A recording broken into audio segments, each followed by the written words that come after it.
मुझे तो साफ दिखता है कि वो दोनों लड़के उस बच्ची को मार गए। मर्डर है। तो पैसा बना के रखा है भाई,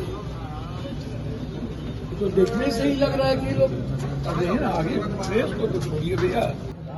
9 बजे के बाद बच्चे बच्चियां कहाँ निकलती हैं, इसके पीछे कौन है?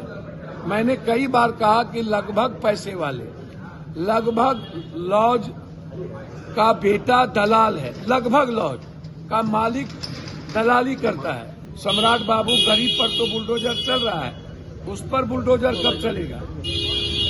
ये लॉजेज पर बुलडोजर आपके कब चलेंगे, जिसका कोई रजिस्ट्रेशन नहीं है, कोई निगरानी नहीं है।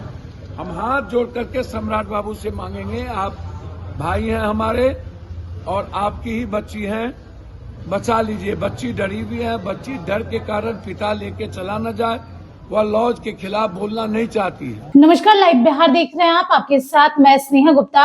नीट छात्रा का मामला अभी खत्म नहीं हुआ था, एक और मामला सामने आ गया है और इसको लेकर पूर्णिया के निर्दलीय सांसद पप्पू यादव परफेक्ट पीजी पहुंच चुके हैं और उस दौरान उन्होंने कई बड़े खुलासे किए हैं। क्या कुछ कहते नजर आए हैं पप्पू यादव, पहले आप इस वीडियो पर नजर डालिए। करबाग जाइए, आप महेंद्रू जाइए, आप गर्दनी बाग जाइए, आप बोरिंग रोड जाइए। सर, बुरी स्थिति है। मैं बार बार कहता हूं कि सीसीटीवी फुटेज 2 से 3 महीना, साल भर के अंदर जांच किया जाए कि 10 बजे के बाद 1 बजे तक, 4 बजे सुबह तक गाड़ियां कहां से आती है, फॉर्च्यूनर, मर्सिडीज, इंडिवर, या ये गाड़ियां में फिर कौन जा रहा है और कहां जा रहा है, क्या दिक्कत है इसको देखने में। 9 बजे के बाद बच्चे बच्चियां कहाँ निकलती हैं, इसके पीछे कौन है? मैंने कई बार कहा कि लगभग पैसे वाले, लगभग लॉज का बेटा दलाल है, लगभग लॉज का मालिक दलाली करता है। मैंने कहा कि वो एनओसी नहीं मिला, 6 माला बिल्डिंग, उस पर बुलडोजर, सम्राट बाबू गरीब पर तो बुलडोजर चल रहा है, उस पर बुलडोजर कब चलेगा? ये लॉजेज पर बुलडोजर आपके कब चलेंगे, जिसका कोई रजिस्ट्रेशन नहीं है, कोई निगरानी नहीं है। हम हाथ जोड़ करके सम्राट बाबू से मांगेंगे, आप भाई हैं हमारे और आपकी ही बच्ची हैं, बचा लीजिए। बच्ची डरी हुई है, बच्ची डर के कारण पिता लेके चला न जाए, वह लॉज के खिलाफ बोलना नहीं चाहती है, क्योंकि इस कंट्री में निर्भया के बाद 67% घटना बढ़ी दिल्ली में। आप इसको समझिए। तो हम हर परिस्थिति में ये चाहते हैं कि दोनों जगह सरकार, सम्राट बाबू आपकी है, सीबीआई इंक्वायरी करा दिया जाए। और जो औरंगाबाद की बेटी और परफेक्ट हॉस्टल में जो उसी दिन आत्महत्या किया गया, आप कह रहे हैं आत्महत्या कर लिया, बच्ची आत्महत्या क्यों कर रही है? 2 लड़के कैसे घुस गए पप्पू जी हॉस्टल में? मैं वही बात तो कह रहा हूं कि इस हॉस्टल में 2 लड़के आना, कौन है वो 2 लड़के? मैं धन्यवाद दूंगा आपको और सारे चैनल को। मैं सरकार से पूछना चाहता हूं, पीएमसीएच पर आपका भरोसा क्यों उठ गया?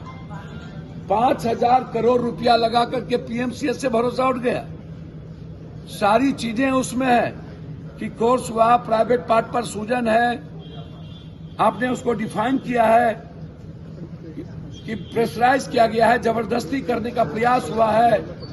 आप ही लोग कह रहे हैं, हम तो कुछ नहीं बोल रहे हैं। हम तो सिर्फ इतना कह रहे हैं कि ना तो आप थाना प्रभारी को सस्पेंड कर रहे हैं, ना रिमांड ले रहे हैं, ना कपड़े का पता है, ना आप अस्पताल, वो हार्ट अस्पताल था वहां क्यों ले गए, राजश्री हॉस्पिटल में क्यों नहीं ले गए?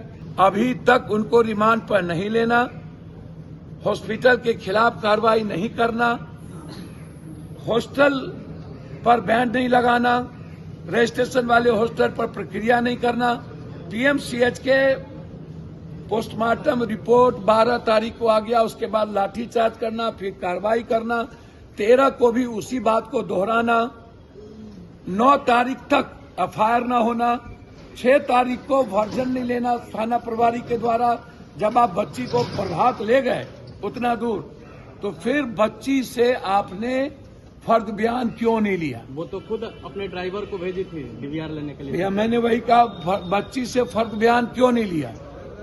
तो प्रेमा फेसी में तो साफ दिखता है थाना प्रभारी इसमें इन्वॉल्व है, तो आपको सस्पेंड करने में क्या दिक्कत? और इतने बड़े हीनियस क्राइम में आप जो 12,000 की नौकरी करता था आज 100 करोड़ का हो गया, और 22-19 हॉस्टल है। तो ये जो परफेक्ट हॉस्टल है, जो औरंगाबाद की बच्ची के साथ जो हुआ, और 2 लड़के बाद में प्रवेश करके, हमें तो मुझे तो साफ दिखता है कि वो दोनों लड़के उस बच्ची को मार गए। मर्डर है। तो आपने देखा क्या कुछ कहा उन्होंने। सीधे तौर पे वो कह रहे हैं कि जांच होनी चाहिए। आखिरकार 2 से 3 महीने का सीसीटीवी फुटेज निकालिए। बड़ी बड़ी गाड़ियां पीजी और हॉस्टल के बाहर क्यों खड़ी होती है, और आखिरकार 9 बजे और रात के 10 बजे के बाद बच्चियां कहां जाती है, सबकी जांच होनी चाहिए। अब निर्दलीय सांसद पप्पू यादव के इस बयान के बाद बिहार की राजनीति में क्या कुछ होता है, सबकी नजर इस पे बनी रहेगी। आप बने रहिए हमारे साथ, तब तक के लिए बहुत बहुत शुक्रिया।